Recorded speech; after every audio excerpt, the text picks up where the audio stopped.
Hello and welcome to Art Beyond the Museum's UK edition. I'm Daniel and I'll be talking you through this series. Right now you're joining me at restaurant A.Wong in the heart of London. Let me tell you a bit about A.Wong and our location and where we are before I touch on Art Beyond the Museums. A.Wong is a 2 Michelin star restaurant in the heart of London, run by renowned chef A.Wong.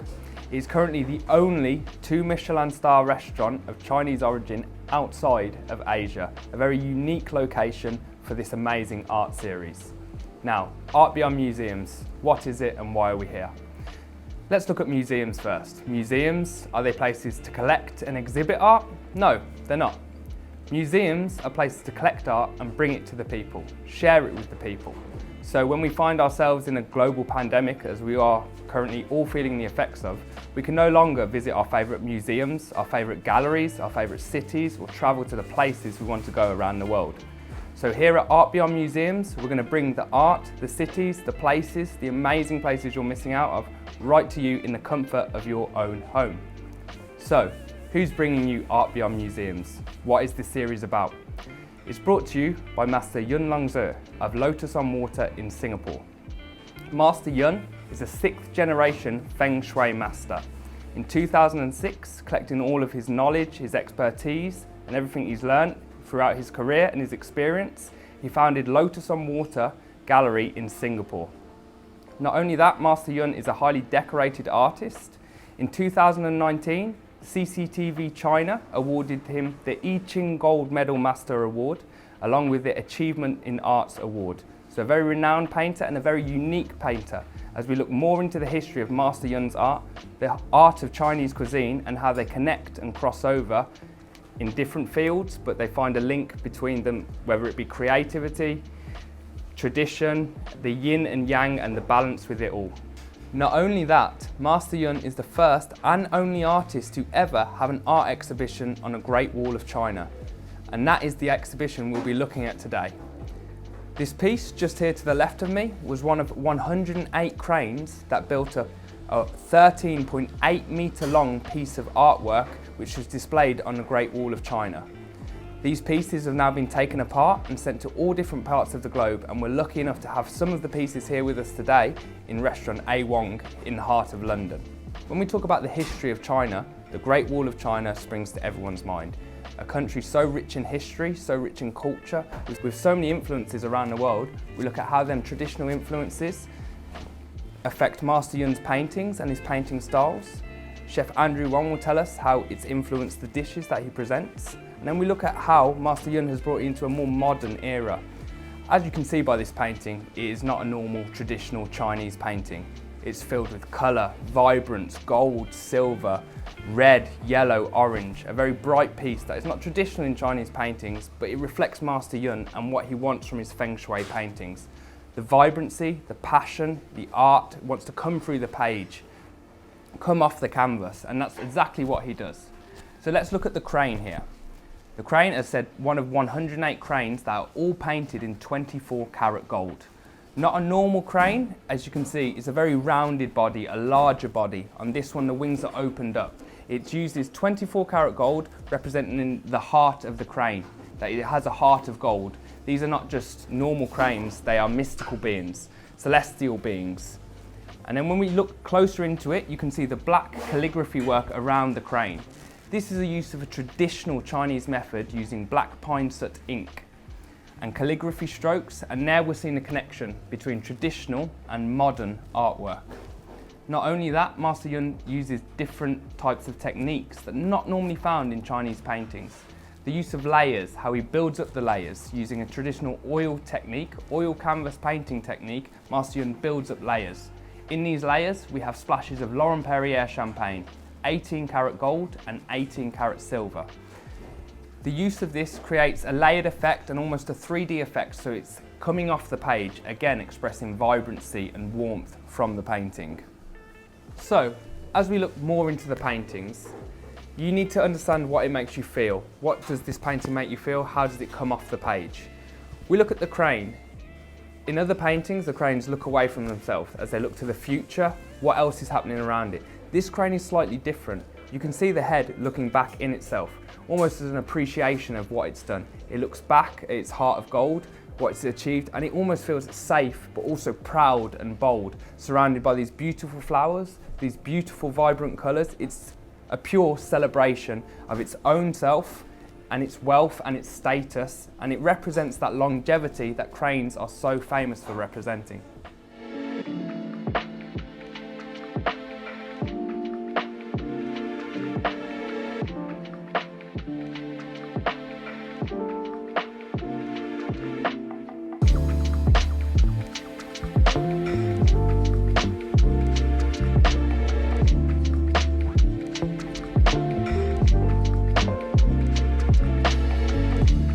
So right now, we're lucky enough to be joined by A.Wong. And as we've said earlier in the episode, we've already touched on the use of traditional techniques and how Master Yun in his paintings brings them into a modern way. Not only that, the balance between classic and traditional, the yin and yang, the balance in that. Also the creativity that goes behind Master Yun's paintings, how he builds it up in layers. Right now, Andrew's going to tell us a bit about how that also reflects in his food, which is also considered an artwork. So Andrew, please tell us a bit more. Yeah, I think creativity comes in lots of different forms, and I think what we do at the restaurant is very much about connecting history, culture and gastronomy into something which you can eat. We work with anthropologists, we work with historians in trying to, what I always consider like painting pictures of times and moments within China or through Chinese culture and Chinese history, in trying to interest our guests into moments of time that we want to share. That's incredible. So thank you so much for sharing that with us. So as we approach layers, so when we look at Master Yun's paintings, on Dongba paper, he uses this to build layers. Now Andrew, when you think of a dish, do you look at layers? Do you look at textures? Do you look at how it will eventually finish on a plate as you plan the dish, or is it something that comes naturally to you? A lot of this is kind of internalized, I think sometimes. The starting point is normally an ingredient or a story or an anecdote or a bit of poetry or a painting. And then from then, as you described with painting, you kind of build layer upon layer through taste, through color, through texture, through technique, in trying to find interesting and respectful yet innovative ways to kind of share and celebrate 3,000 years of Chinese gastronomy. Yes, absolutely incredible. And a final little touch from you. So when you look at Master Yun's paintings, as I mentioned, he uses traditional techniques, but when you look at the paintings, they're far from traditional. Would you say that's also reflective in your food? Do you look at traditional techniques and bring them into the future, or do you just start from modern techniques?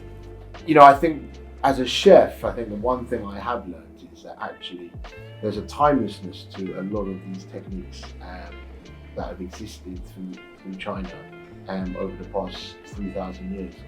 And I know sometimes chefs get very kind of worked up and get excited in this idea of improving things through technology.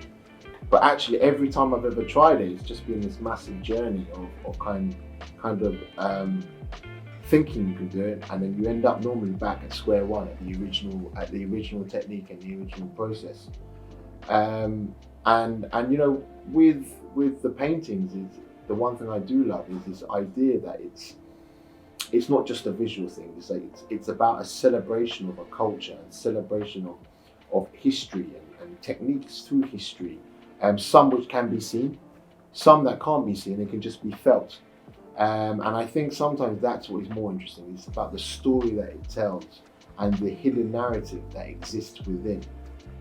And do you see what you just described was absolutely amazing? So there's so much hidden narratives. Master Yun's paintings under UV light, they completely changed from the paintings you see to more celestial bodies, heavenly bodies, a completely different view. When you do your food, you do your dishes, obviously you can't hold UV lights over them all the time. Do you try and get the same aspect, the storytelling, a bit more to the dish than just meets the eye?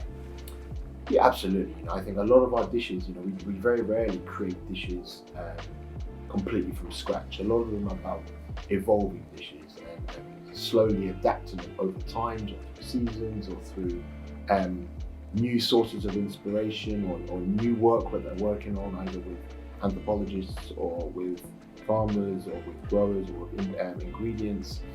And it's about this idea that a dish, to me, is something which is a slightly modified and slightly tweaked piece of work over a long period of time, as opposed to just being this single identity that just appears. And so when you see a dish at a restaurant, it is, to me, always 10 years worth of fine tweaks. And it's about sharing that and sharing the kind of iterations that have existed over those 9 years with guests that make the dish interesting and make the dish what it is. That's incredible. So obviously it's essentially a 9-year journey that you're putting onto a plate.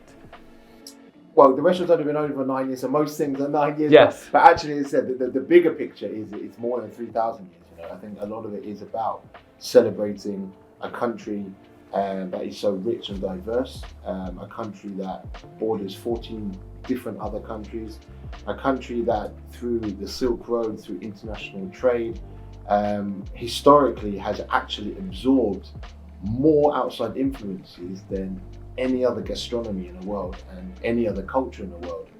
And so it is this idea that, you know, everything you perceive isn't necessarily the truth, and what we always sometimes perceive to be Chinese or non-Chinese isn't necessarily what it appears to be. That's an incredible way to look at it, and it's an eye-opener for most people, because as I said, most people have this singularity idea of Chinese cuisine, but as you said, you're going back through thousands of years of history to get to where you are now.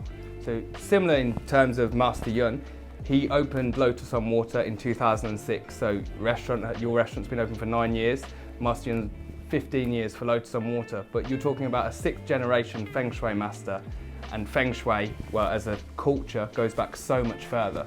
So we can relate that, and you can see the connections automatically between food in China and Feng Shui culture in China. Again, reflecting more how rich in culture and history China actually is. Sure, and I think, as I said, like a lot of the Feng Shui and also food in general within our culture it's not necessarily a phenomenon, it's just internalized. I think more so than any other culture in the world.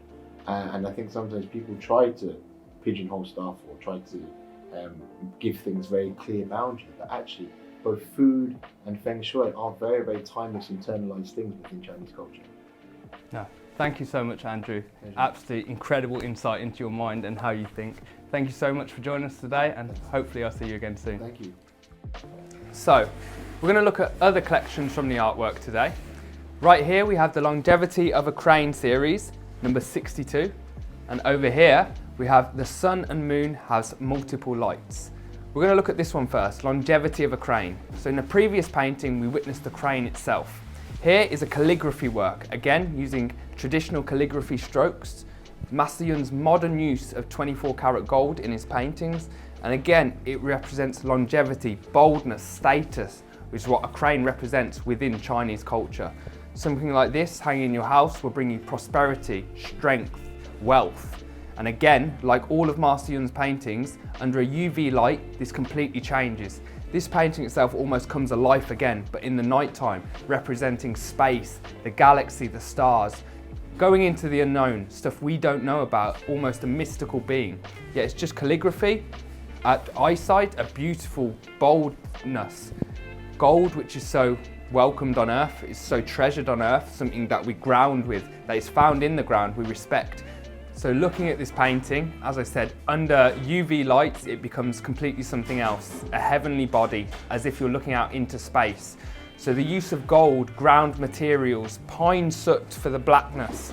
These are natural materials found within the earth, but then when you go into UV lights, it's an outer space painting almost. This is also the same case for The Sun and the Moon Has Multiple Lights.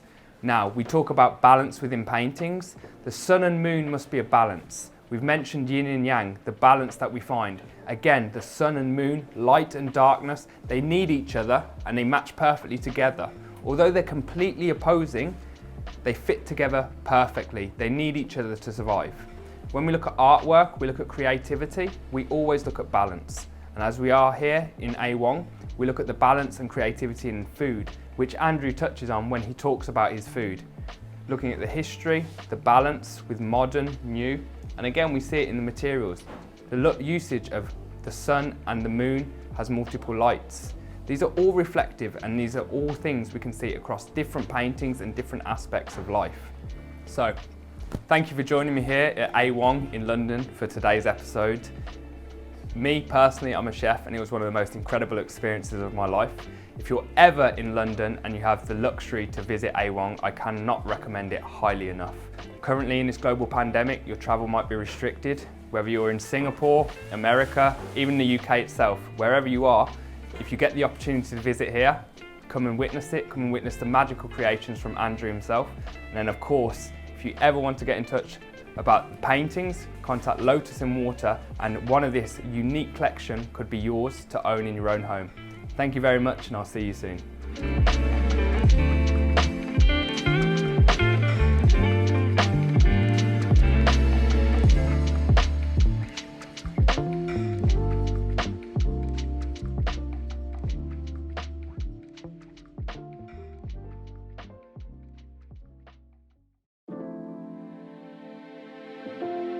The Art Beyond Museums series and Master Yun Long Zi's Feng Shui art are proud to be sponsored by Laurent Perrier.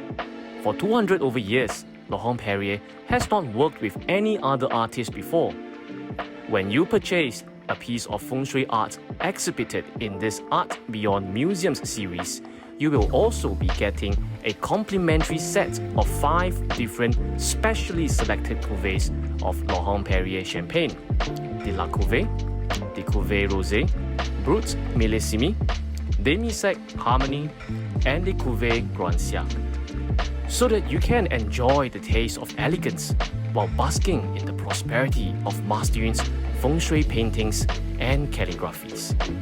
Cheers to prosperity and elegance.